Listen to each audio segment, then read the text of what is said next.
결국 비트코인이 주말 동안 8만 달러의 문턱을 넘는 데는 실패했습니다. 그래도 주말 오전까지 엄청난 상승세를 이어가면서 2년 만에 가장 강한 한 주를 보냈다고 하죠. 80K를 돌파하지 못한 여러 가지 이유가 있지만 그중 가장 핵심은 단연코 미국 국채입니다. 현재 지구 반대편 워싱턴에서는 트럼프 대통령과 베센트 재무장관이 이 치솟는 국채 금리를 다시 낮추려 안간힘을 쓰고 있죠. 그래서 오늘은 조금 근본적인 질문을 던져보려 합니다. 과연 달러는 이대로 무너질 것인지, 그리고 만약 무너진다면 비트코인에게는 엄청난 기회일지 아닐지, 일각에서는 달러가 무너지면 비트코인의 하이퍼 인플레이션이 올 수 있다는 주장이 나오고 있죠. 그렇게 되면 비트코인은 오히려 1조를 돌파할 거라고 하는데, 시나리오를 좋아하는 작가의 입장에서 오늘은 그 이야기를 하나하나 따져보겠습니다.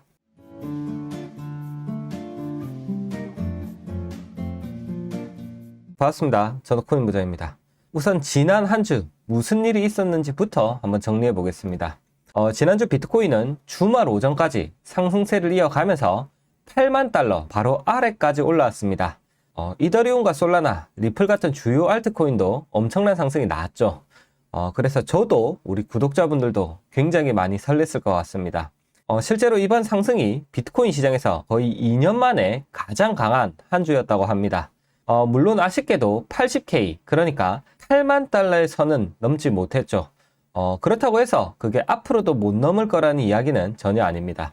여하튼 지난주 그 엄청난 상승 분위기 속에서 비트코인은 왜 80K를 넘지 못했을까요? 그 이유는 미국 국채 시장에 있습니다. 지난주 초 미국의 30년물 국채 금리가 약 20년 만에 가장 높은 수준까지 올라갔습니다. 국채 금리가 이렇게 오르면 시장 전반에 부담이 되니까 베센트 재무장관이 급하게 개입에 나선 것이죠. 장기 국채를 사들이는 규모를 크게 늘리겠다고 발표를 한 겁니다. 국채 바이백이죠. 당연히 발표 첫날엔 효과가 있었습니다. 오르던 금리가 내려갔고 달러가 약해지면서 비트코인과 금이 나란히 크게 올랐죠. 이게 이번 상승의 출발점이었습니다. 그런데 문제는 바로 그 다음이었습니다. 목요일과 금요일 내려갔던 국채 금리가 예상 밖으로 다시 올라오기 시작한 것이죠. 이런 일은 사실 굉장히 드뭅니다. 재무부가 적극적으로 개입을 시사했는데도 금리가 다시 올라온 것이죠. 시장에서는 이걸 두고 바이백 랠리는 일일천하였다. 미국은 이제 신뢰를 잃은 것이다. 이런 말까지 현재 나오고 있는 상황입니다. 실제로 바로 이 지점에서 비트코인의 상승 동력도 힘을 잃었습니다.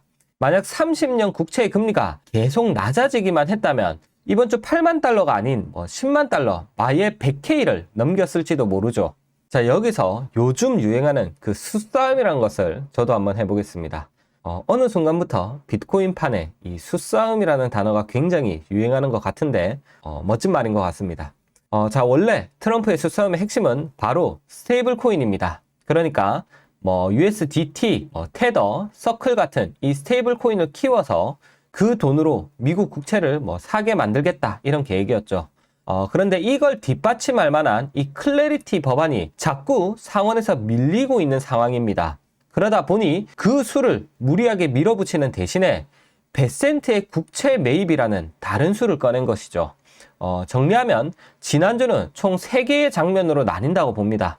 첫 번째는 30년물 금리의 급등, 그리고 그걸 막으려는 재무부의 개입, 끝으로 그 개입의 실효성에 대한 전 세계의 눈치 싸움. 이런 상황 속에서 투자를 하는 우리들 입장에서 진짜로 중요한 질문은 이걸 겁니다. 재무부는 도대체 왜 이렇게까지 장기 금리를 낮추려고 하는 걸까요? 오늘 이야기는 단순한 가격 브리핑이 아닙니다.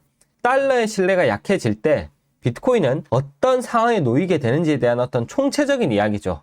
이런 원리는 사실 한번 이해해 두시면 평생 두고두고 쓰실 일이 있을 겁니다. 조금 어려울 수 있는 내용이라 제가 역사적인 사례까지 곁들여서 최대한 쉽게 한번 풀어드리겠습니다. 우선 재무부가 왜 이렇게까지 장기금리에 필사적일까요? 핵심은 미국 정부의 빚입니다. 현재 미국의 국가 부채는 40조 달러를 넘었습니다. 그리고 당연히 빚에는 이자가 따라붙죠. 올해만 해도 미국 정부가 낸 이자는 미국 전체 재정 지출의 약 15%라고 합니다. 쉽게 말해서 미국은 현재 본인들이 벌어들이는 돈의 상당 부분을 빚을 갚는 데 쓰고 있다는 겁니다. 예를 들어서 우리가 월급을 300 받으면 거의 50만 원이 이자로만 나가는 상황인 거죠. 그러니까 장기금리가 계속해서 이렇게 오른다고 하는 건 미국 정부가 내야 할 빚의 이자가 자꾸 늘어난다는 뜻입니다. 금리라고 하는 건 결국에 돈을 빌리는 이자죠. 재무부가 이렇게 금리의 필사적인 첫 번째 이유가 이것입니다. 그리고 비단 이건 미국 정부만의 문제가 아닙니다. 30년물, 10년물 같은 장기 국채 금리는 시중에 주택담보대출 금리, 기업대출 금리, 회사채 금리, 그리고 주식의 밸류에이션까지 정하는 기준이 되죠. 그래서 장기 금리가 오르면 개인은 집을 살 때 이자를 더 내야 하고 기업은 돈을 빌리기가 어려워집니다. 결국 실물 경제가 엄청나게 위축이 된다는 거죠.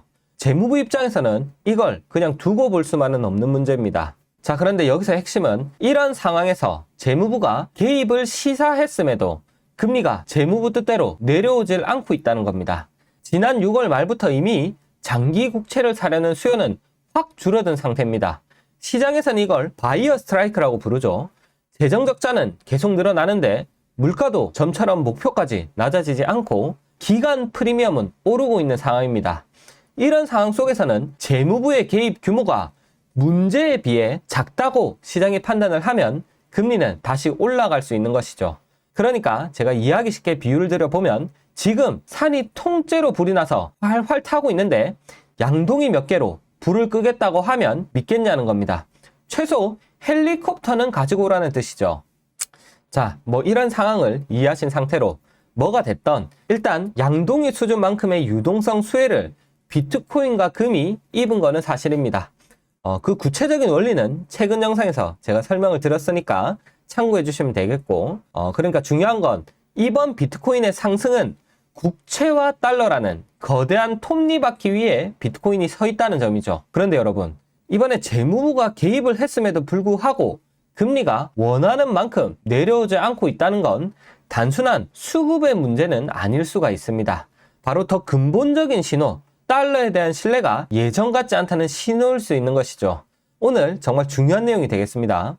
오랫동안 이런 위대한 투자자들은 이런 말을 해왔습니다.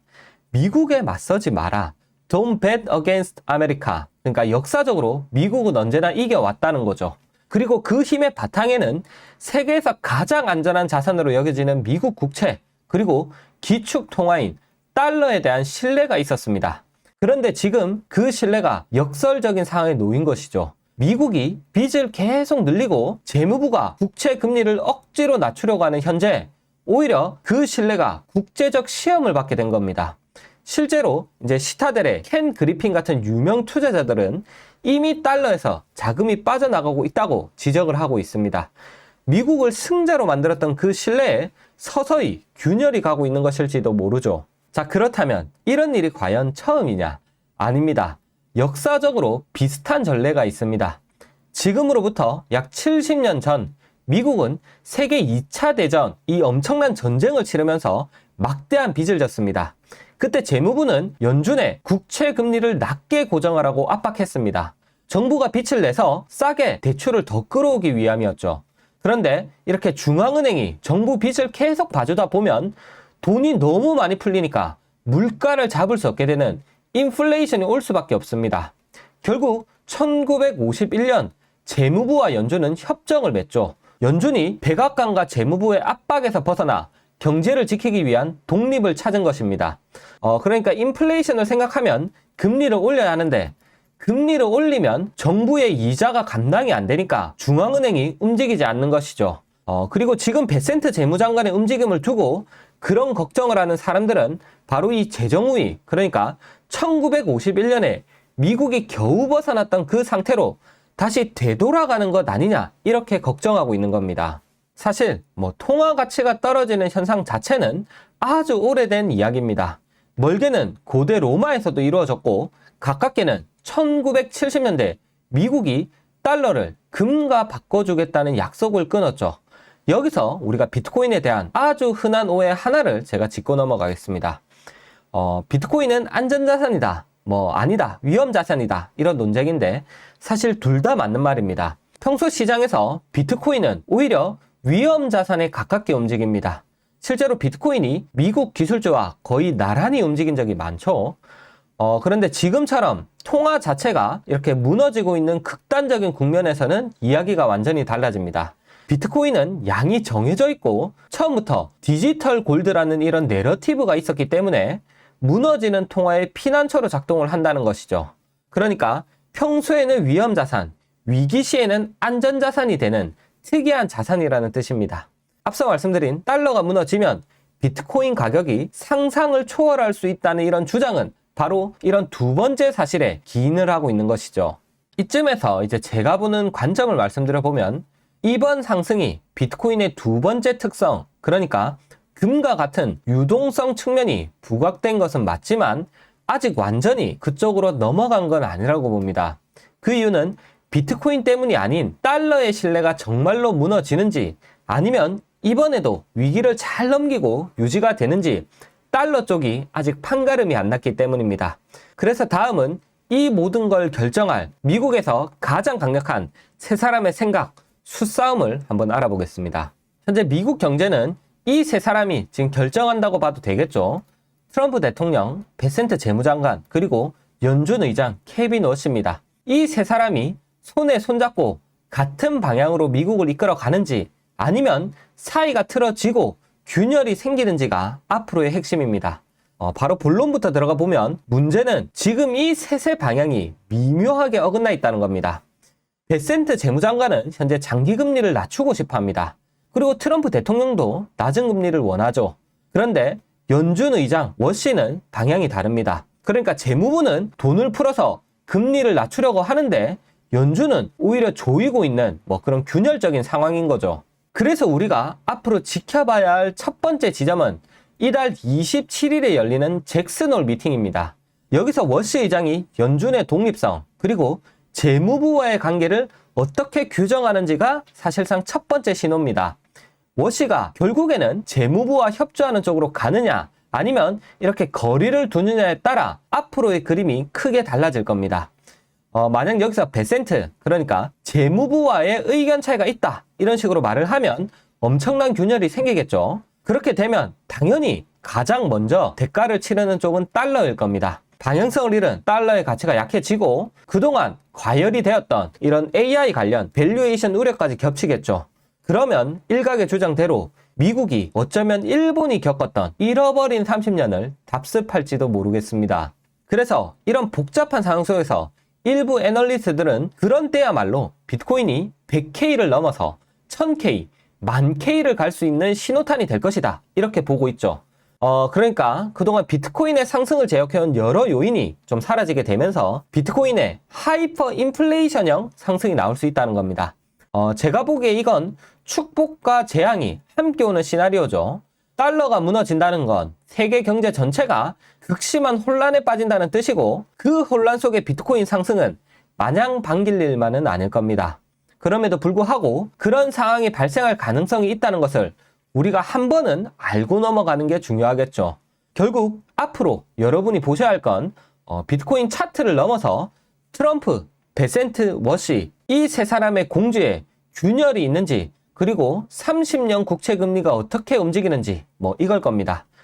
그리고 가장 가까운 신호는 이달 27일 잭슨홀 미팅 그리고 다음 달 15일과 16일 연달아 열릴 연준 회의겠죠. 오늘 내용 정리하겠습니다. 첫째, 지난주 비트코인이 8만 달러를 넘지 못하고 멈춘 건 코인 쪽 문제가 아닌 미국 국채 금리가 예상 밖으로 다시 튀어올랐기 때문입니다. 결국 이번 상승도 이번 정체도 뿌리는 바로 국채와 달러에 있습니다. 둘째, 그 밑바닥에 바로 달러의 역설이 있는 것이죠.